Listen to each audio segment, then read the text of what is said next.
Well, good afternoon. I want to thank everybody for joining us today for our small business general membership meeting. I want to thank our panelists today, Phil Griffis, President of the Law Office of Phil Griffis. I want to thank Mark Conrad, owner of Express Employment Professionals. And we were planning to have Mark Rush with us today from Langston and Brezina. Unfortunately, his father-in-law passed away this morning, so he will not be able to join us. And also going to be joining us pretty quickly here, we hope, is Tim Jeffcoat, District Director of SBA Small Business Administration. He's running a little bit behind as well. So, but I tell you what we're going to do. We're going to go ahead and get this thing kicked off. Basically, we're going to let everybody talk for about 7 to 8, 10 minutes each. And then what we're going to do is open it up for some questions. So if you've got questions, please text those or type those in to Jimmy Spence on the chat that you've got on your lower right-hand corner. Jimmy, is that what it is? There should be a Q&A button there in the middle of their screen. Okay, great. So let's go ahead and kick it off with Phil. Why don't you start? You're going to talk a little bit to us today about some of the issues that you see from a lawyer standpoint. Sure. Good afternoon, everybody. So for years, our law firm's mission has been to help local businesses and entrepreneurs maximize their profits in and out of the courtroom. We're business litigators at heart, but very often our goal is to try to keep you out of court if that's what's best for your business at the time.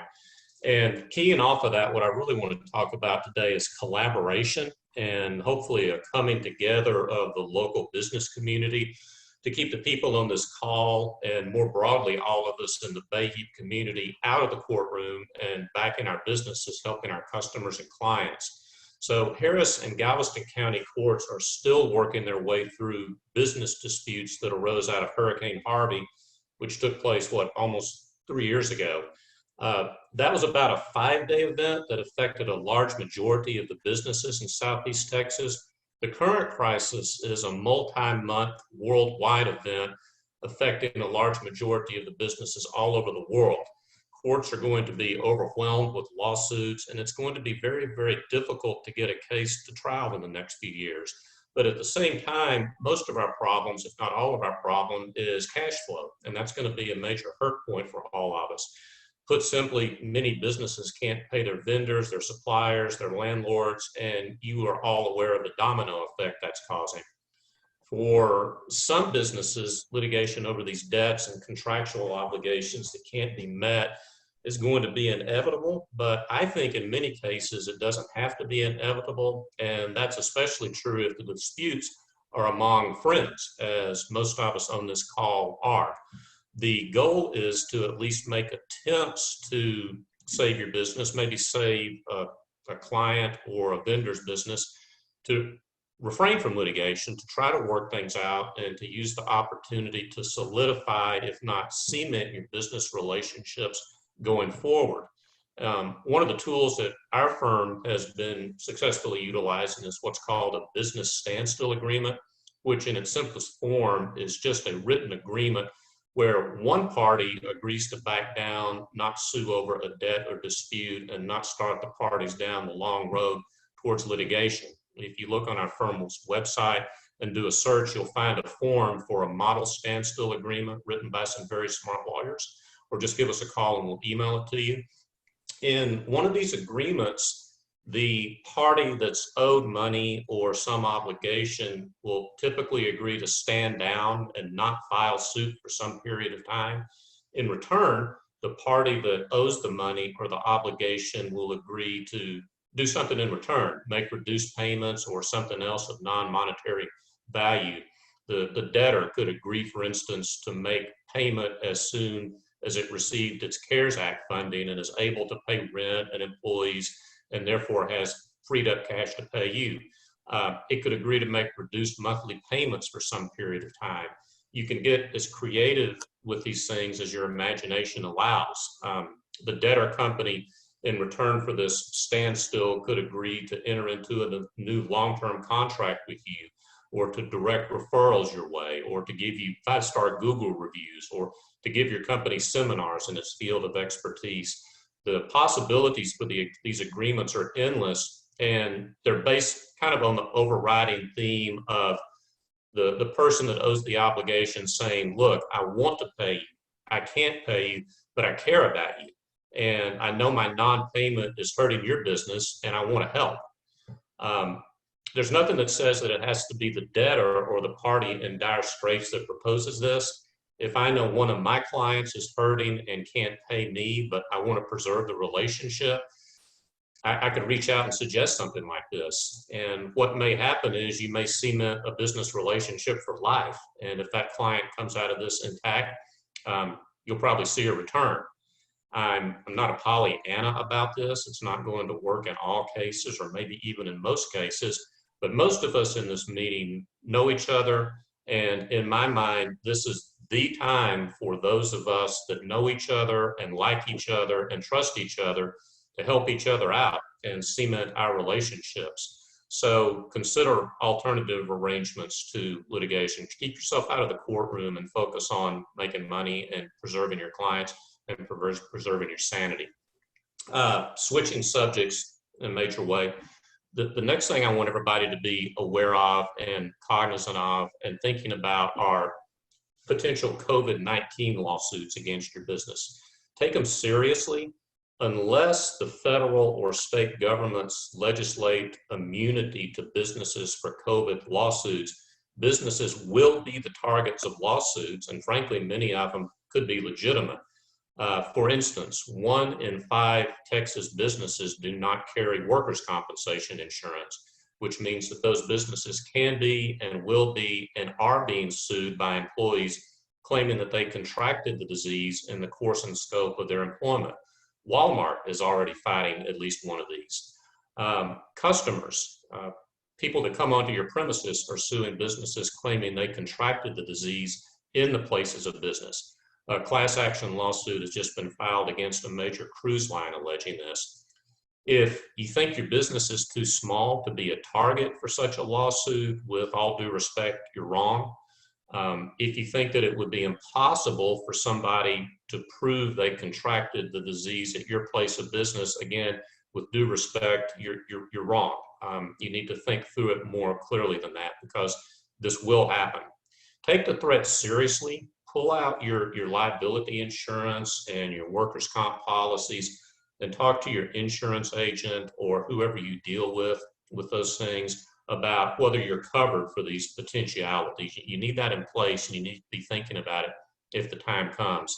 Take steps to protect your business. Get online and Google how to avoid COVID lawsuits. We have some resources on our website discussing this. Believe me, if you just Google it, you will have plenty to read. The lack of precautions taken by some of the big box stores that we all know and love and go into are frankly appalling. And we can do better. We really can. Small business can do better.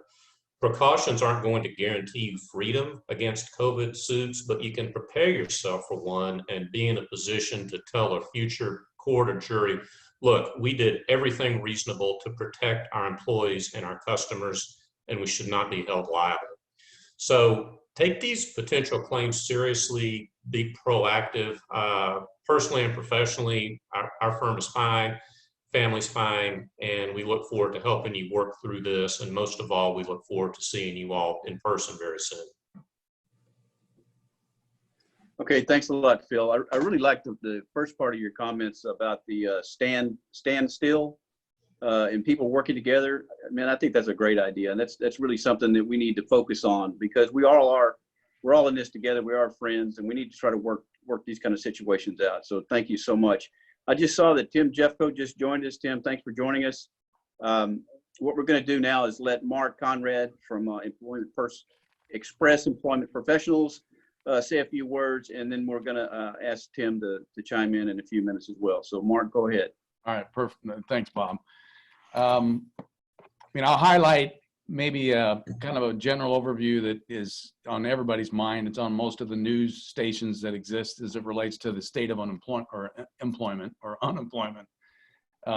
Just to give a general idea of how it's impacting the marketplace, but also my industry, which is totally focused at workforce management and employment, being in the staffing agency that we deal with. I've been able to also tap into the fact that we've got a nationwide presence with a little bit over 800 locations across the country. So our information is fairly resident. What's interesting about our industry is the staffing industry has a tendency to be viewed as an economic indicator. We're usually the first ones to see the market drop and the first ones to see it return. But as it relates to the pulse of the industry, employment and staffing and recruitment, and then how it impacts you on the local standpoint. I mean, we began the year, from a market standpoint, our industry was cautiously optimistic at the beginning of the year.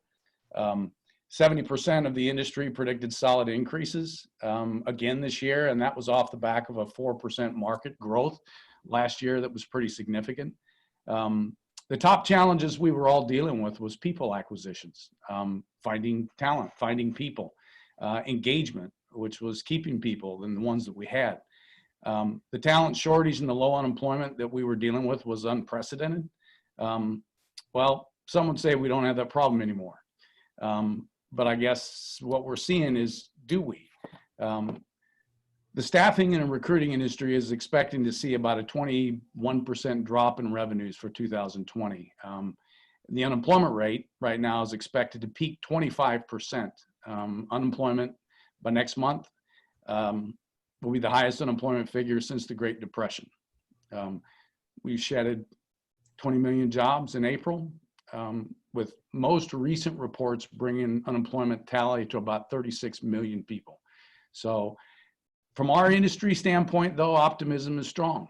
70% are still expecting the industry to be stronger after this returns than ever, and only 15% expected to be weaker. So I think the thing is how long do you feel it's going to take to get back to pre-COVID levels?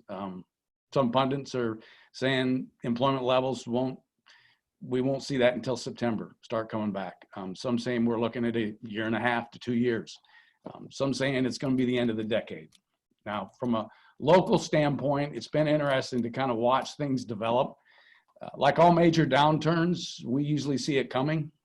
As before, as I've mentioned, economic-wise, we're usually the first out and then the first in.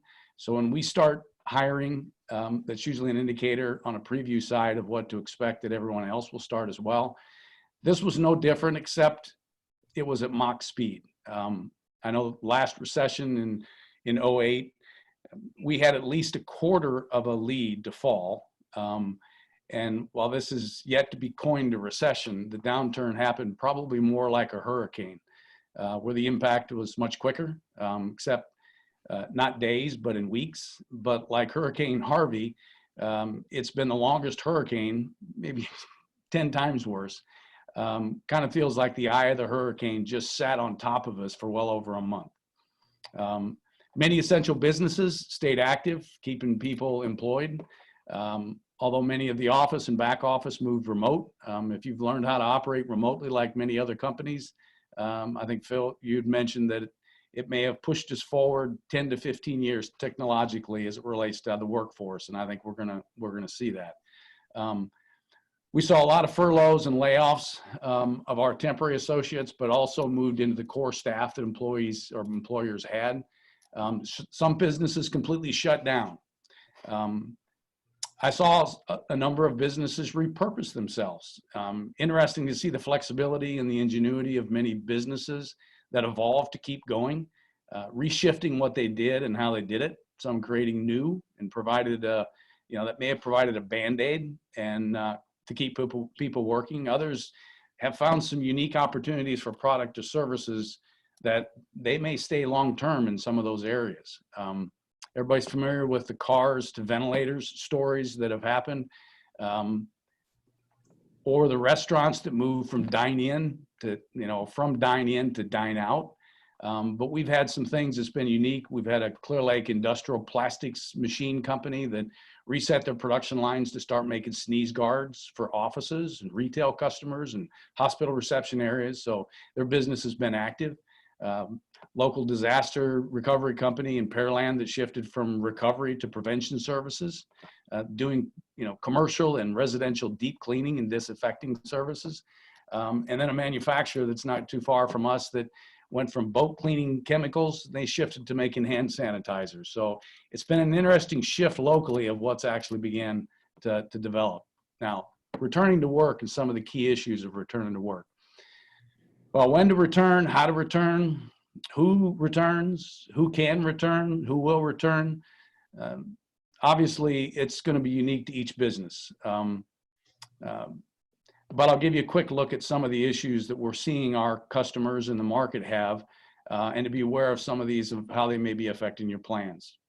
Some of the most key issues we're seeing, people returning challenges.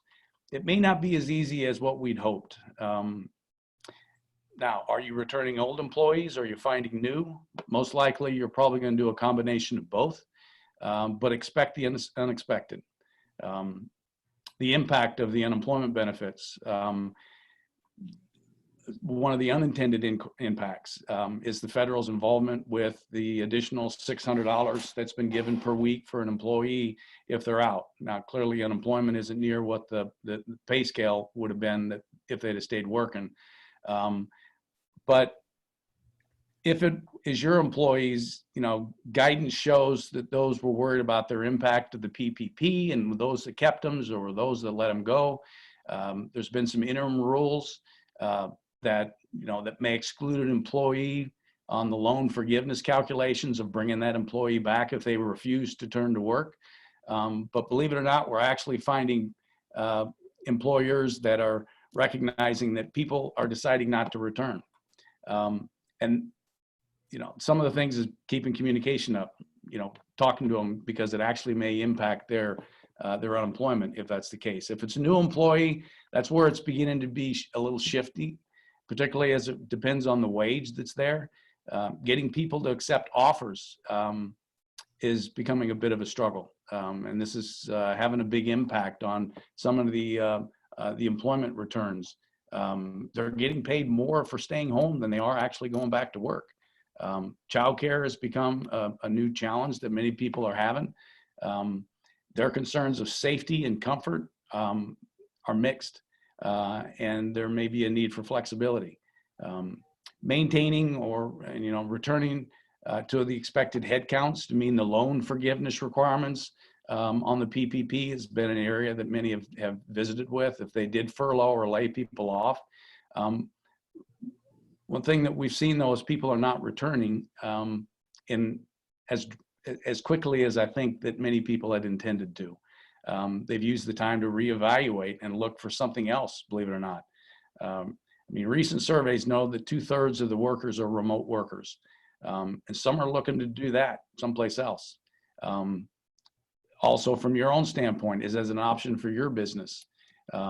Some areas that's been interesting is seeing the impact of supply chain disruptions, and that's creating backlogs and ripples, and it may have impact your ability to be able to supply the customers that you've got as well. I think many of the companies are looking at, do I have time to remake myself? Do I have time to do things differently? How do companies remake themselves? Do they reshape and retool everything differently? From a people standpoint, the things you got to begin to question is, do you even have the same positions in your business that you had pre-COVID? Will the good people you work to keep, will they take new roles that you've got? Do you have the old roles that they even had? Can they fit into the new roles? Do they want to fit into the new roles? This is an opportunity in many cases to reevaluate who returns to the office and who can work remotely, maybe as a new norm. Processes have been differently. Virtual flexibility has been a key. The field that's pushed us that 10 years in advance is probably, I think it's going to be with us for quite a long time. Counsel that we've had with a lot of the customers is visit with clients. It's a time to develop relationships, understand what their supply chain is. Also know what your own customer supply chains are and the impact it's having to the business. In some cases, it might be positive or it might be negative. Stay close to them and really understand the needs. I think the relatable elements that we're seeing is there's various different waves that are happening at this. Some that weren't impacted as much as they thought initially, only to now be impacted because there's been a supply chain interruption in their business. and they're not able to operate in the way that they were before because of the shortfall. So it's the flexibility. Like the unique thing with a small business is that ability to be flexible. It's just how, when, and how do we approach as we recover the thing. Good thing is markets are starting to improve. We're starting to see some activity on our side, and that's positive. So that's kind of a quick overview of small business and labor. Okay, Mark, really appreciate that. I'm sure you're going to get some questions here in a few minutes. Now I'd like to do is to introduce Tim Jeffcoat with the Small Business Administration. Tim, appreciate you joining us today. I know you've been had a hectic schedule. You've always had a big job, but the job's got bigger over the last 6 or 7 weeks. I know that. So I appreciate you taking time to talk to us today and maybe share some of the programs and some of the issues that you see that's in front of us. So Tim, go ahead. Sure. So I'm going to follow on really to what a lot of the people have already said, but I'll do it in a different context. So first, for small businesses out there that are financially impacted by COVID. So through the SBA, you've got potentially 2 choices to help you through it. First is getting one of those Paycheck Protection Program loans. I was just looking at the statistics, and there's still $117 billion available to be borrowed by small businesses. This is significant. This tells you there's quite a lot of money still available, and those loans are 100% forgivable. Basically, in a nutshell, the loan is based on your average monthly payroll. So if your average monthly payroll is $10,000, you'd multiply that by 2.5. That means you would get a $25,000 loan. As long as you spend 75% of that on paychecks, and the other 25% you may spend on mortgage interest, rent, and utilities, then it can be 100% forgiven. The actual mechanism is you go back to the bank after 8 weeks, you show them what you've done, they call the SBA and they say, hey, pay off this loan, and we do it. So you won't have to owe a penny. Those are outstanding tools to help your small business. If you've done it or you don't need it, but maybe you know someone that does, please tell them to check it out. Here in the Houston area, there are about 500 different lenders that are making this program available to small businesses. You get this directly from the bank you've probably already been doing business with. There's been roughly $500 billion worth of PPP loans done across the nation, and it is really helping a tremendous number of businesses. One of the keys is understanding how to get it forgiven. It's really very simple, but to help you, my office does at least 2 webinars a day right now to explain that. I just got off of one of those a little while ago. We are also doing lots of webinars to be able to answer questions to help you figure out the best way to use it to benefit your business. So the easiest way to find out about those things, I'll read off a website to you, www.sba.gov/tx/Houston. That's my website. On there, you can get copies of all the presentations that we're using on webinars, but in the bottom right-hand corner, you can sign up to get our communications. We're the federal government. We're not going to spam you, but what we will do is send you emails letting you know about all the cool things we're doing to help your business. So we talked about liability on opening your business again. Well, tomorrow we are having a webinar with 2 labor attorneys explaining when you bring people back from unemployment compensation. What are the legal pitfalls of doing that? What does that mean to the employee? What does that mean to the employer when you reopen your facility? What about if you don't follow the CDC's guidelines for maintaining a safe workplace? What is your liability? So we're going over some of that. We will do that multiple times. Tomorrow is the first time. Monday, we're doing a webinar with 3 small businesses that have successfully adapted their businesses to this new climate. One of them created a whole new product line that's now generating 25% of her revenue, and it never existed prior to COVID. And that's just some of the things we're doing. We're doing quite a lot to try to inform you in a way that can help your business. COVID is not good. COVID is not beneficial for anybody from an economic perspective, but it is giving you the luxury of time. And this is a time you can work out how to best pivot your business so that going into the future, it can be more efficient, it can be more effective. Maybe you address a new customer base. There's all kinds of things you might be able to do to make your business even more successful. So another comment that I'd have, probably you've heard of the economic economic injury disaster loan, or EIDL, or sometimes we'll have people call it an EIDL loan. Those are a wonderful loan available directly from the SBA, whereas PPP is from banks. However, right now, EIDL for COVID is only available for ag business. So unless somebody on this webinar is an agricultural business, then EIDL is no longer an option for you.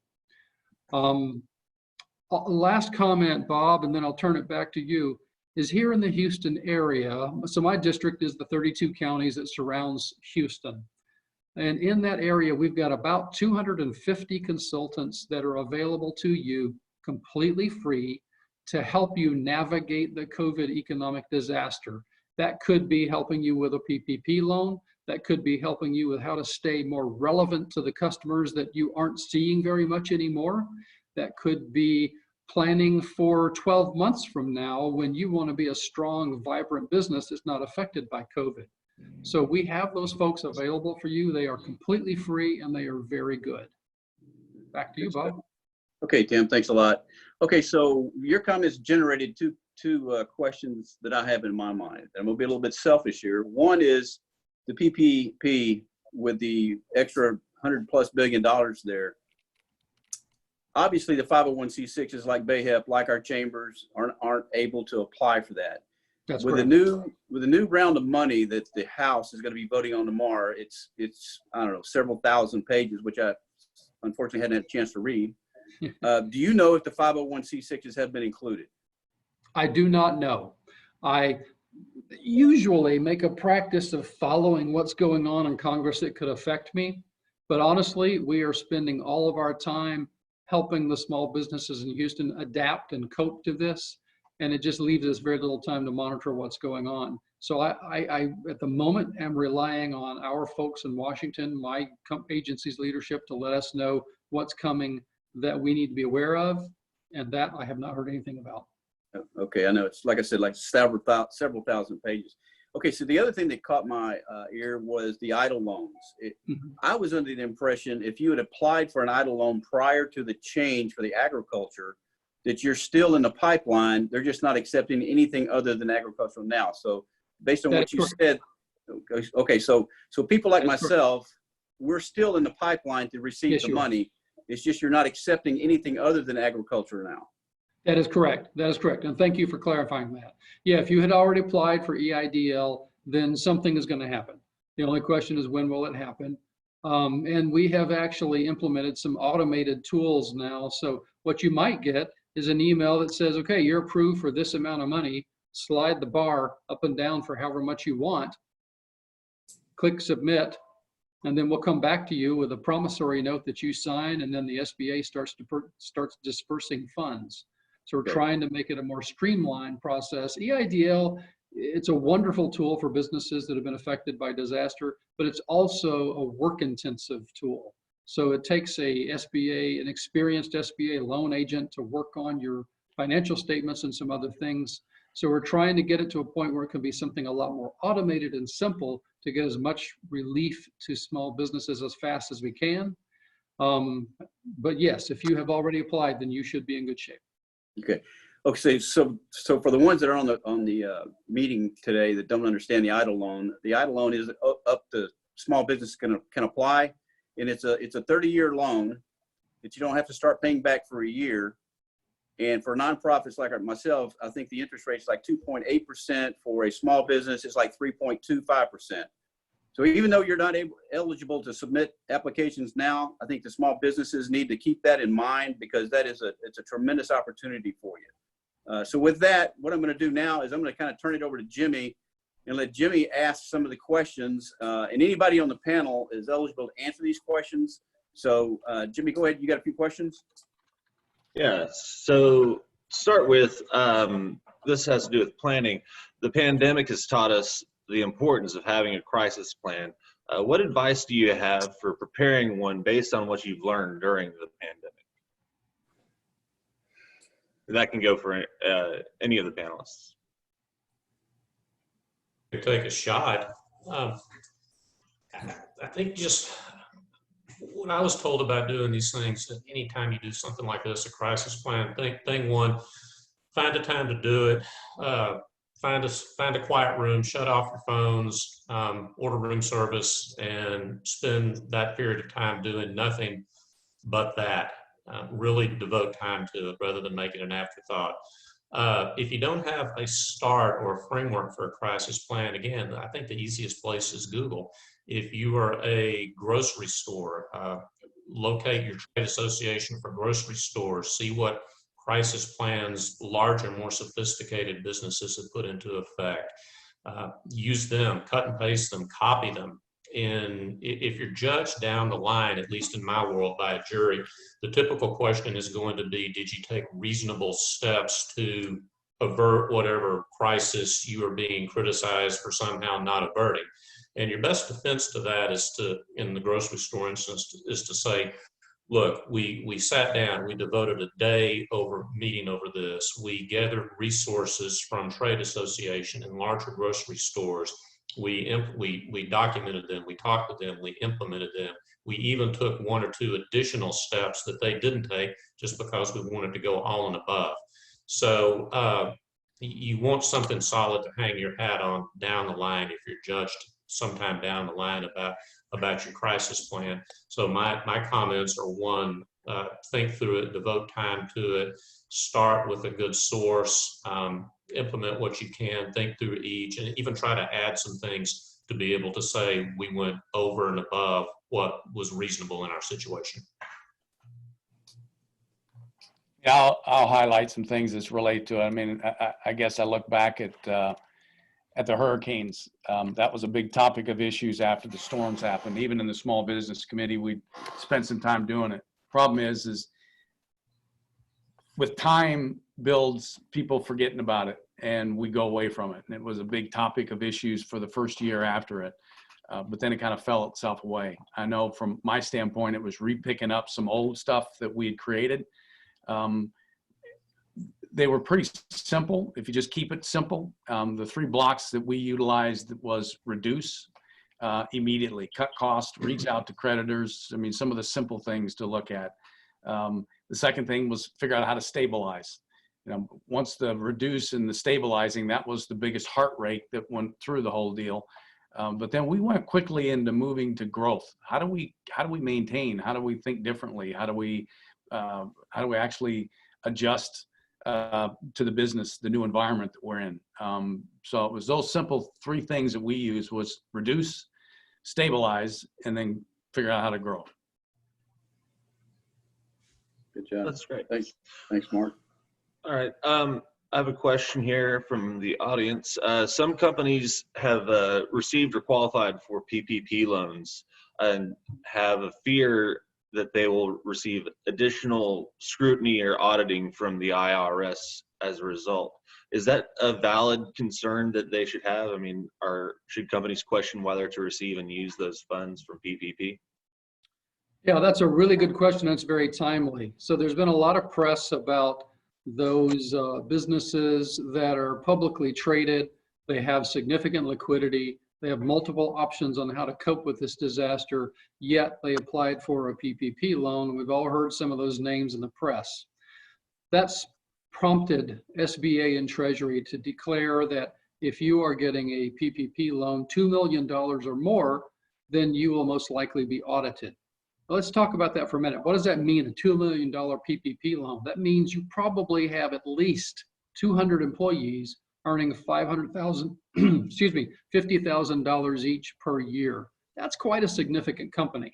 So that's probably not anybody that's on this call. Could be, but probably not. So you're going to be less than 2 million. Now, what if you're less than 2 million? There was a ruling or guidance issued yesterday that says if you are under 2 million, and I have the exact words, give me a second. It's on one of these computer screens on my computer. I must have 14 windows open. And I think it's right there. It says, if is less than $2 million, then you have been deemed to have certified in good faith that you need this money. So what that means is that if you are getting a PPP loan for under $2 million, you have a safe harbor. The SBA has already said you are getting it on suitable pretenses that you really do need this. So we are trying to create a climate that lets that business that's getting a smaller loan, when under $2 million, which really isn't smaller, that's still significant, that you are deemed okay. There's no problem. You're already put into our documentation as there's no problem with you. It's if you're over a $2 million loan, then you may be scrutinized. If it's over 2 million and that gets looked at and we determine that you actually had multiple choices to fund your organization, and that 2 million or more could have gone to multiple small businesses that were in need, the only action that will be taken is that we ask you to pay it back. So that guidance is about this long, and I paraphrased it down to a couple of sentences. But essentially, if you are one of the smaller small businesses, I would even say medium-sized small businesses, it's just simply not a problem. If you're quite a large business and you're getting one over 2 million, you will probably be scrutinized. And if for some reason it is found that you got this under false pretenses, then you will only be asked to repay the loan. For those over $2 million businesses, or those of you on the audience that advise over 2 million loan amount businesses, there's some great resources put out by some of the larger law firms that go into the weeds about this. I know Vincent & Elkins has one, Baker & Botts has one. If you will get onto their website and in their search engine type, I think it's FAQ 31, that the frequently asked question 31, that will come up with their white paper about that issue and what you can do to avoid scrutiny. I will say that those were done 2 and 3 weeks ago, and things change every day, but it's a great starting point for what some of the deep thinkers are thinking about those that might be under additional scrutiny. Okay, Jimmy. Okay. We got another question here. Texas is being viewed as a pro-business state, kind of leading the nation in reopening businesses. How would y'all rate Governor Abbott's efforts to get the state reopened? Is this something that's good, bad, ugly? Well, since I'm federal government, I'm going to pass on that one, since we don't get involved in state activities other than to support states. Let me try to answer that, or let me give you my opinion of that. And I've done a number of interviews, and that question always comes up. And this is what I tell people. Each one of these governors are having to make decisions on something that they've never had to deal with before. Never had to deal with this. None of us have dealt with this before. And they're making decisions based on the professionals that are surrounded them. And they take that information in, and then they make a gut decision. I would not second guess anything any of them are doing, because we're not in their shoes. We don't understand all of the implications. We may not like some of them, but to question what they're doing, I just don't think is the right thing to do, because they're having to make tough decisions on the run, and it's not easy. When this is all said and done, then I think we can critique them and do lessons learned for the next go around. That's just my personal opinion. All right. Agreed. Mark, you got a comment? Well, I guess my view on it is, I mean, you're right. They're given a guidance. We've got to take on our own personal responsibilities of taking a look at our own businesses, our own markets, our own people. We can't abdicate because somebody said to jump that we jumped. And I know that there has to be a general overview, but we've got to be staying in touch with what's going on. A wide variety of different people, CDC, our own people, markets, our customers. So to just blindly follow, I think the guidance has given an opening to help. But we've got to take our own responsibility of seeing it and taking ownership of it. Well said. All right. Next question is, how comfortable are you, or have you experienced from your clients, how comfortable are you in reopening and returning to the workplace? And are there guidelines or good sources of information for reopening guidelines?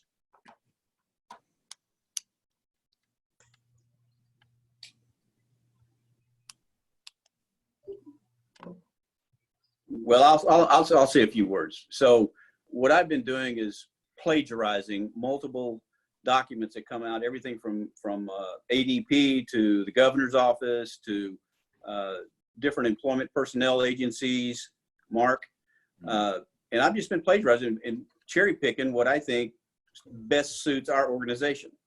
And I've got a list of protocol that I've completed. Now, I'm not going to say it's 100% accurate. I've had a couple other people look at it. But to me, you need to go and look at multiple documents and cherry pick what best suits your company and your organization to create the correct protocols. That's what I've done. I would totally agree. I mean, there's a lot of people that have done a lot of the work. It's steal, plagiarize, use, both from if you've got a high trafficked area where people are coming to your office and the logs that you use, the temperature checks that you've got, the CDC recommendations. I mean, there's a lot of different ways to look at it, but Bob, you're right. A lot of people have thought about it. Steal as much as you can. And that's what I did. It's out there. It's out there. I mean, we've got a lot of resources. So if you need some of it, give us a call and we'll give you where we're at. So, I mean, that's been a lot of it. And personally, I am not at all uncomfortable going back to work. I have been at work. Just generically saying, are you comfortable going back may not be the right question. I'm uncomfortable going to certain places that aren't putting thought into this. I went and got my first haircut yesterday, and the small business over in Friendswood, this could not have been a more safe, comforting, sterile environment. But again, you go down the road to one of the big box stores and you would think that this had never happened. So I take it on a day, not just a day by day basis, but a trip by trip basis, and decide, am I comfortable going to this place or not this place? The majority of them, sure. Some I would prefer not to return to for some time until they start thinking about this as seriously as we all are. Now, that said, and you bring that up, Phil, but that's a good point. I may need the barber that you were talking about because I haven't had my hair cut in a while. No, you do need him. I know. But if you would think about, there's a competitive advantage with that because other companies are also looking at that comfort feel. So take the time. It can position your business to be able to grab patrons to your organization if they know that you have taken steps to make protection and COVID-free the environment. That's important. So use the opportunity to be able to promote what you're doing. Okay. So in addition to the PPP and the EIDL loans, what else can a small business be doing to secure additional resources as we restart and restore our businesses? Well, I'll take that one. It depends on your needs, I'll say that, but there's a lot available for you. If you are a business that maybe hasn't been adversely affected. So I know someone that owns a television network. That sounds grandiose, but it's a small television network. But his business has been doing very well. Advertisers haven't left him. He's continuing to generate revenue. Things are going fine. So what he may be looking at is purchasing one of his competitors that has not done well, or he may be looking at some potential expansion or getting into some new markets. So he may need capital for that. Well, SBA guarantees small business loans all the time in Houston. Last year, it was over $1 billion worth, that's with a B, for small businesses in the Houston area. And those are up to $5 million, maybe 5.5, depending on what it is, up to a 25-year payback or 25-year term. So those programs still exist. It's just that the bankers in the area are really preoccupied with PPP loans. But I mentioned the counselors that we've got all over the Houston area. They're available to help you. So if you think this is the time, and I agree it is, for you to really think about a good, strong, strategic plan for your business. Well, what a wonderful opportunity. I know that sounds crazy for me to say, but you have time on your side. And when, as an entrepreneur, do you ever have time on your side? Well, you do now. So if you're in a strong enough position to take the time to build that strategic plan right now, I think you can build one that is extremely strong. I mentioned when we started, we are having 3 businesses on a webinar on Monday explaining how they've done some of this. One young lady, she's very impressive. She had been focusing on putting aside retained earnings for her business so that if something like this ever happened, she would be strong anyway. She has gotten a PPP and an EIDL loan, and she's spent time restructuring her business so that it is more efficient. Her inventory system is more automated. so that she spends less personnel time on busy work and more personnel time on revenue generating work. So she's coming out of this thing with increased gross profit margins. What a wonderful thing to have happen. So this is really an excellent time to pursue that kind of an activity. We have a ton of resources available for you, and we'd love to help you. All right, great, thanks. This question's for Mark. Do you see that the extra $600 in unemployment and I guess the overall increase in unemployment benefits as hurting small businesses in terms of getting qualified employees back into the workspace? I think in a couple different areas, it's just being aware of it. And if you're trying to find new employees to add to your business, it is creating a little bit of an issue. I think we've got some manufacturers that return back and they need to increase but they also have a very low wage labor within their business. They were thinking, oh, well, we were having trouble before all this, but now all these people are available, so we'll surely be able to get them, they'll be crawling back to us. The reality of it is that it didn't happen. And I think that both it's a combination between what was a low wage before is still a low wage. The $600 did add an extra impact of that, dealing with it. It definitely has an area that is impacted, but if you were looking at the great unemployment marketplace as being a way to pull people, I think it's leveled that playing ground. In fact, in some cases, it's made it a little bit difficult. Now that's going to last until the 31st of July, and then that's over. But I think depending on the wage band that people were at and the impact that was there, but that's something that you've got to keep in mind, is that if you're looking at bringing those in, sell the benefits of coming to work for you as a business. They're going to make an investment to leave what they have today of a short win of the dollars. But it's being able to sell the right things to the right people. I mean, most people I think are coming back. They want to get off. They want to work. They want to contribute. But it is definitely an area that if they're just looking for money, they're gonna stay home and look for the opportunity that comes before that. Mark, I was talking to someone the other day, and I'll give an example. This particular company is asking some of those employees to come back that fall into that lower income category, but they were actually making more than what they're getting. Not a lot more, but they were making more. And there two or three of the individuals' comment was, well, I don't want to go to work when I can make as much money sitting at home. And this particular person is thinking about just releasing them. And then guess what? They fall off unemployment. So it's been a tough situation for some companies out there. They really are. I mean, even though they may be making a little bit less than what they're making, they'd rather sit at home. I think the challenge is if it's one of your employees that you furloughed and you're asking them to come back, then make sure that you make the reoffer in writing. You communicate with them. They sign that they're not going to return back, because it could potentially make them ineligible for the receipt. Now, that will have an impact on the federal dollar? Well, probably on the state. But at the same point, it's don't just do a verbal. I mean, have it in writing that you've done it. Good advice. Great advice. This is an interesting question. I have somebody that's considering shifting some full-time employees to contract or 1099 employees. What are the trade-offs for shifting between full-time employees and to contract employees? And is there an impact with things like PPP loan if we shift employees from full-time employees to contract employees? Well, I can answer on the PPP side. The 1099 is not an employee. So they are not, first, you can't get a PPP loan to cover 1099s, and you can't get forgiveness based on spending the money on 1099s. They're not employees. They're contract help. So that would put them in a category probably of operating expenses, contract expenses. Mm-hmm. Now, people that get paid with 1099 are eligible to apply for their own PPP.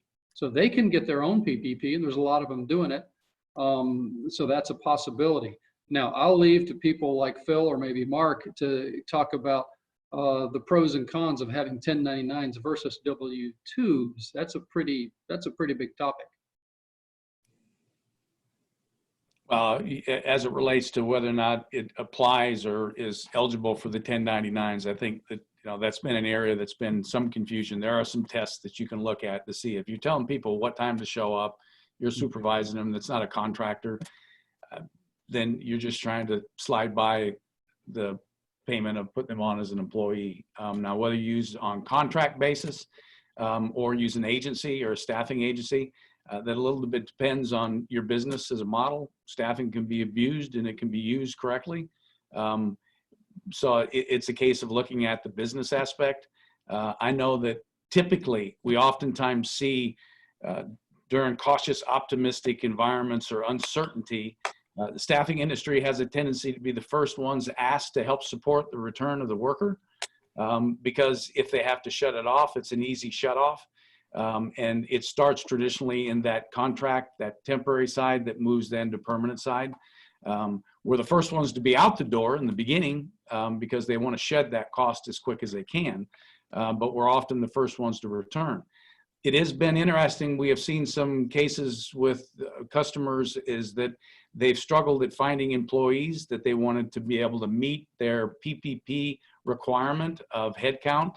And those that we put forth that we would have traditionally done a temporary or an evaluation hire, they brought them on to start with full time, and they paid direct hire fees from the beginning because it made more sense to them to add them back to the roster quickly versus waiting for a period of time.